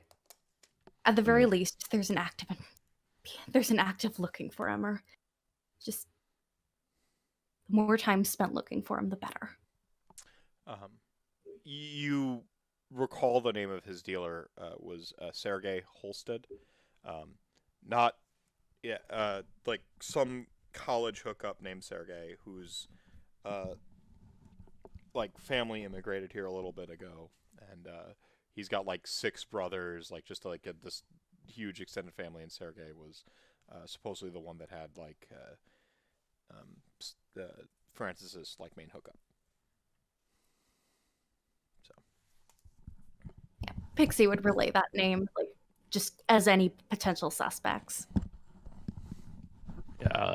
So Sal will have Tony and a few of the others, unnamed, take some time this evening to track down Sergei, ask about Francis' whereabouts. Yeah, y'all hop back in the vehicle. Maybe mention to Jimmy, when we I said when we get to where we're going, you relay to Jimmy like, hey, maybe call up Tony and a couple of the other gentlemen and look into this Sergei guy, Sergei Holstead. Should be a UW Milwaukee student. Films, because of course. Try not to kill the kid.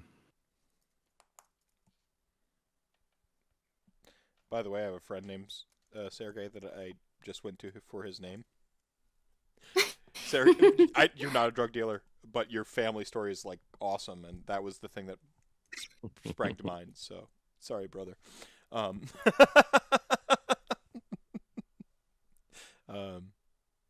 So yeah. We'll cut to the party that's been waiting at the park for a minute or two.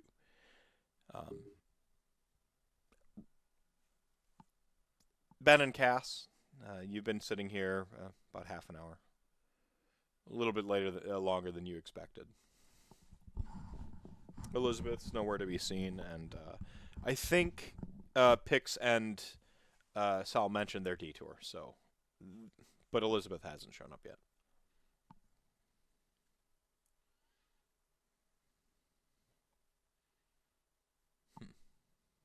How long do you think they'll be? That's what they find. I know Pix is really attached to that human.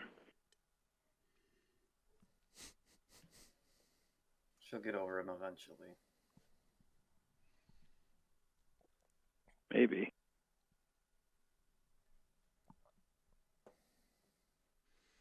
Some get clingy as they get older.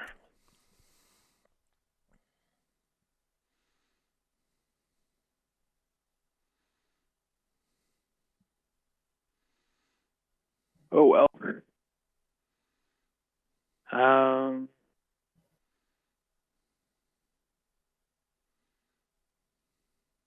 Should we wait, or what do you think? If it's wolves, we should wait for the rest of the squad. To be perfectly honest, it won't hurt to look around a little bit, though.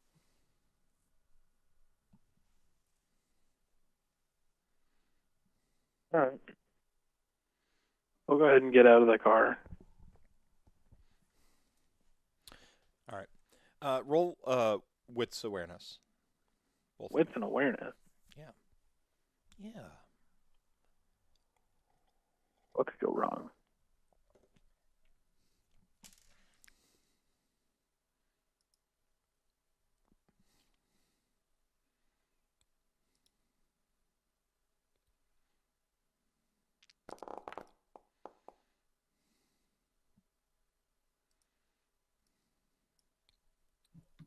Five successes.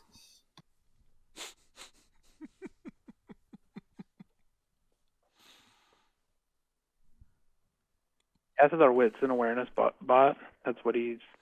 That's his strong ability. He's got his superpower is danger sense. Yeah. Ben, it's Hubbard Park. It's night. You're at a different parking lot, kind of on the other side of it. Sorry, everybody, lost my audio there. You're on the sort of other side of like Hubbard Park, one of the other parking lots. Gets you a little bit closer to that weird place you'd found prior. I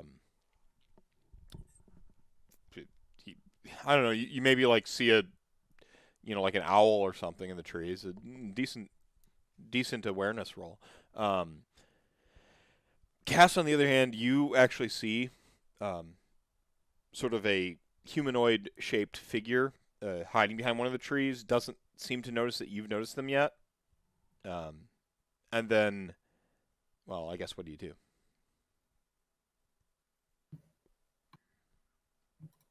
You say humanoid. How big are we talking? Honestly, like normal human size, height, shape, like between 5'5" and 6'3", like bloody blah. It's hard to gauge. They're hiding behind a tree. They could be crouching.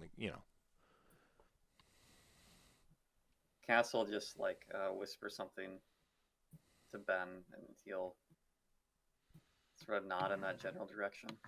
Ben, you can roll a quick wits and awareness again. Just get a second attempt at it now that you know where to specifically look. Actually, going to combine your two rolls together. You notice exactly what Cass is pointing out. You think it's the rat?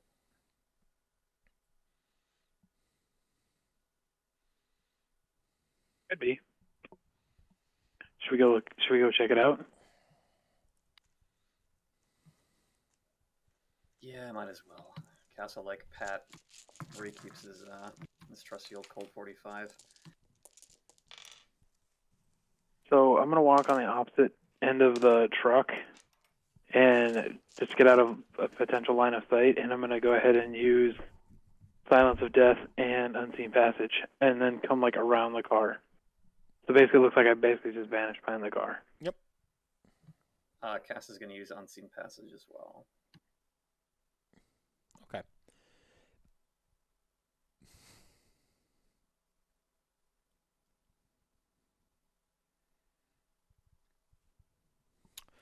I got to roll here, I suppose.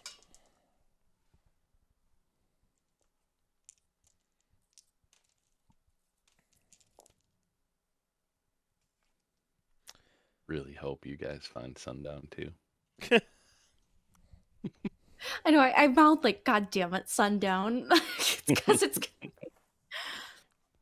Some members of our party hope that we don't. All right.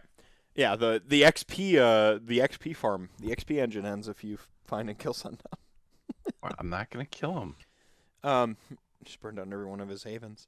Yeah. Y'all close the gap on this individual. You end up on a person sort of dressed in plain street clothes, basically, with a pair of thermal goggles, up on the forehead, currently smoking a cigarette, has a walkie-talkie on their belt, and they happen to not be facing y'all for whatever reason. The vehicle, you pulled up or whatever, they just the worst lookout ever. There's no other way. And we don't recognize this this individual. No. I mean, they look a little like feral in ways, the way you might describe Wolverine. Just little extra hairy, a little extra, a little bit sharp, canines a little bit more protruding, wild features and stuff like that. But dressed in plain clothes, has a cigarette, currently smoking it, and they've got these thermal imaging goggles up on their forehead that they just took off to for a smoke break, basically.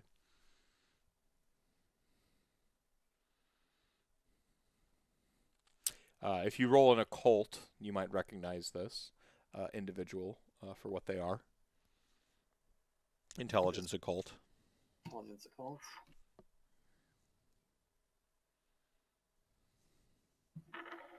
It's only one success. I mean, they're not a werewolf. What does Ben get?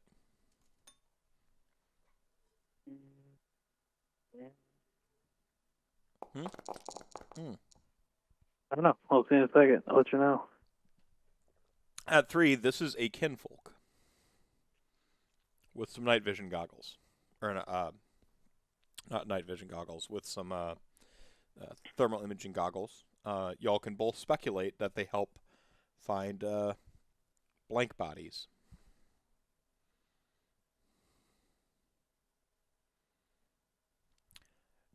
Kindred show up super cold to thermal imaging goggles, even when obfuscated, unless using a particular deeper tier talent of the tree.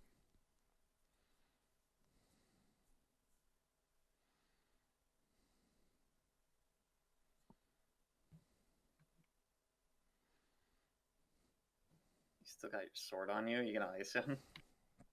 I can. It's quieter than the gun. Fair enough. All right, so your surprise attack. Oh my! Do I have to? Has it finally happened? 7 sessions in. Do I have to look at combat rules finally? Because a surprise gives you was it 1 success automatically? As I recall. Yeah. 1 automatic success. The moment Elizabeth leaves and I'm not at the scene, you immediately turn to violence. Violence immediately. To be fair, So much violence. they didn't commit violence the other night.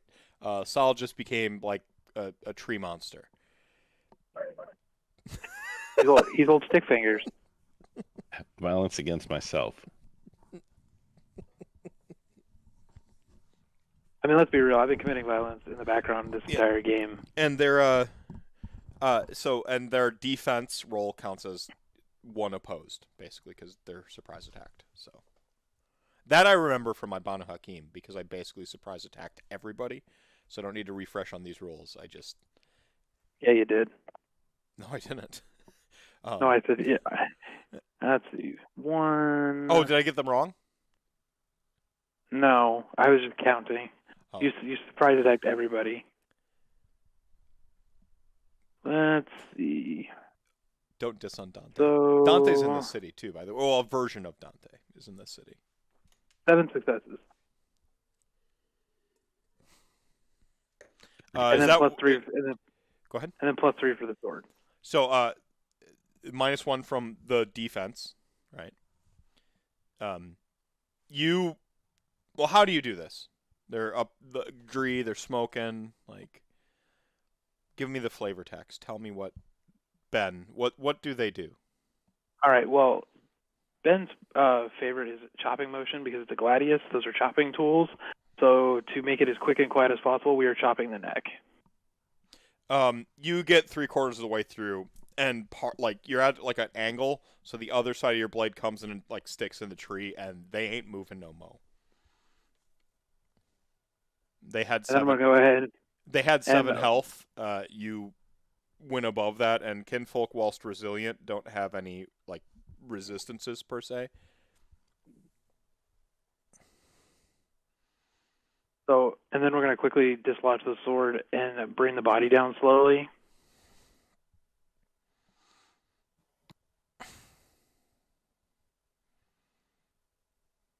Are you hungry, Cass? I could eat. And yeah, I don't know. Are we sharing? Are we sharing rations? No, I ate before we came. All right. Yeah, okay. Kinfolk don't have the same lightning in the blood thing going on. They're fine. This is recently deceased, so you're still able to like get some vitae out of it, like the equivalent of one feeding point. Like they're sort of like dying mid feeding because there's a Go ahead. yeah. So like if you needed to slake one blood pool. I didn't, but This was just gratuitous feeding. But it occurs to you, not so much you as the beast. That was pretty good. I want more. And Ben, witnessing this act, like, that's not quite it, but yeah, I could probably eat too. Roll your hunger checks for the evening.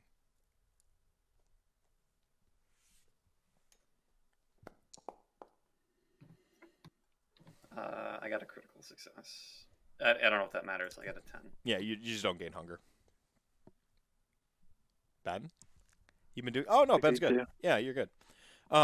Okay, yeah, you don't get hungry. You resist the beast for this evening, but there might be a dramatically significant moment for the rest of the coterie later. It's around this time that we'll have a little bit of a time skip as the party... Do you continue exploring the... do you loot the body, continue exploring the... you have thermal vision goggles now. They have a... they actually have like a classic hand cannon, like shotgun, basically, be it mostly for the kickback, and then a actual bandolier of steaks. Good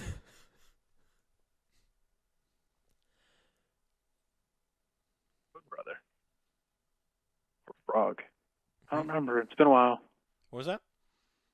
I was talking to Cass. We see the bandolier of steaks.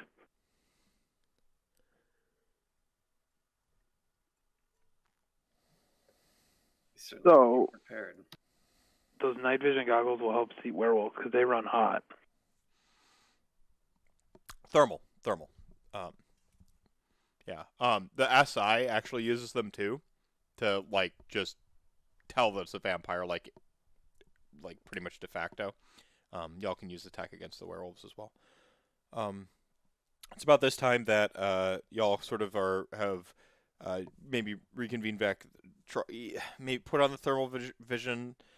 In the immediate vicinity, you don't see any like bodies here. This is like kind of like the one that was watching this parking lot, and I rolled trash, so you caught them on smoke break. It was the only way I could think. The person whose job it is to like look out specifically for this, and like, in the olden days we'd have called them botches. But we're not.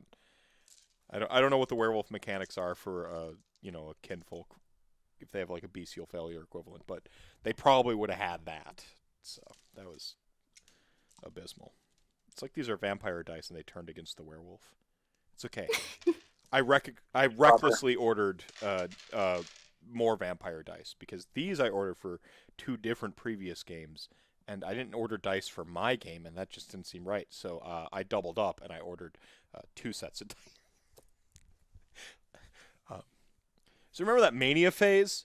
Impulse purchasing, and that's part of it too.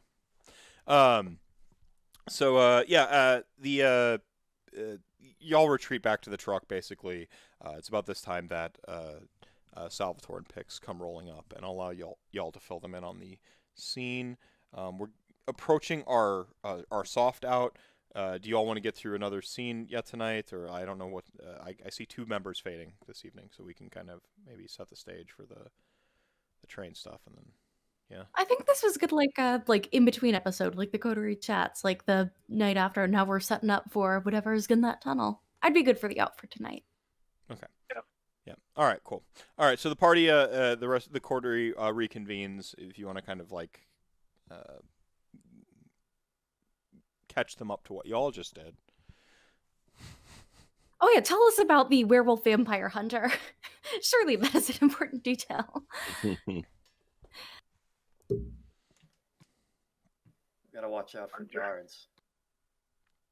Guards? Are they expecting us or something? Not anymore. You think it was Issa's? That's going to endear to us? I don't know. You'll have to go ask him, Sal.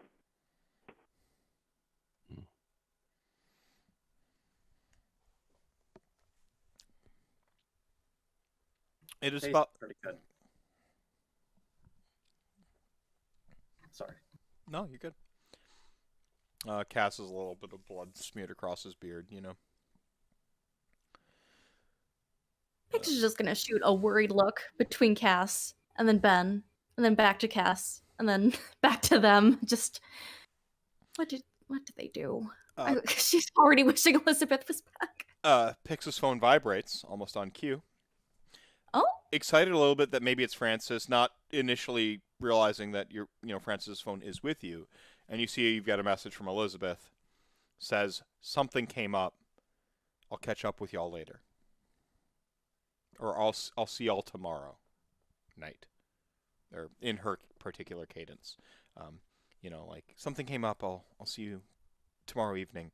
But there's a bunch of weird like typos and fat fingering going on. So it's like in her cadence, but it's... She must have been in a rush. She must have been in a rush. Look, I don't know about the rest of you, but I don't savor going into a tunnel with all of us here, but it's our strongest lead at this point, and I don't feel good just leaving Athena to the wind.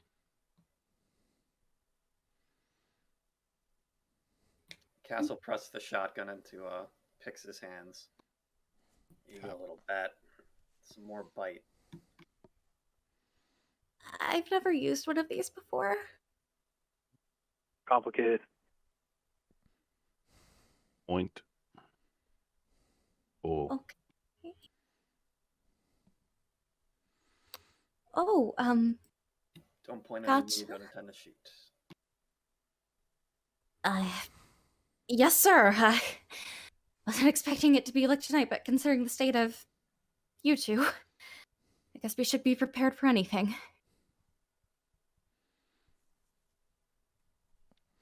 Oh gosh, Pix is just going through a roller coaster of emotions. First there's the discovery of Francis, then there's tonight we're learning how to fire a gun, there's blood, there's just... It's a lot. But every night has been a lot since I've met these kindred. Let me guess, you didn't find your friend.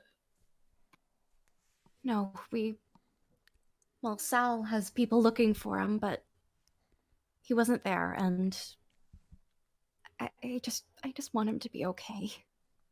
I didn't mean for anything in this life to be, like, pulled into mine. I just wanted a friend. Do you have any of his personal effects?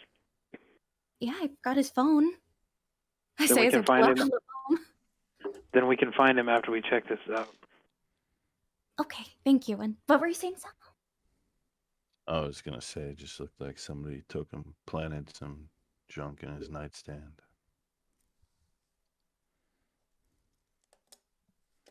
What a waste. I wouldn't call it a waste per se, but it just makes me wonder why they think he's worth all this, if not for what I've been getting him involved with. But regardless, I think we have a werewolf to hunt down. All right. I think that's a good place to end it. We have a werewolf to hunt down. So, yeah. Thank y'all for this evening. Thank you! Thank you. Does Ty get there before Salvatore's humanity hits 1 and he becomes Andrews? That's the true test here. Is at what point do you become a DM villain or whatever? Yeah. As long as you're willing to like give me your character sheet at some point and the whole party kill you. Yeah, Salvatore needs a surname. So what better surname than Shadowfray? Salvatore Shadowfray. That's like... That's pretty metal, actually. That's pretty metal. Yeah. Pretty metal. I hate to be contradictory, but that's pretty metal. Like a Nathan Explosion voice. All right, chat gang. Thank you so much for hanging out with us tonight. On that note. Yeah. Good night, everybody. Yeah. Sleep well. Go Bucks. Go Bucks. Good luck. Nice. The end of winning. Yeah.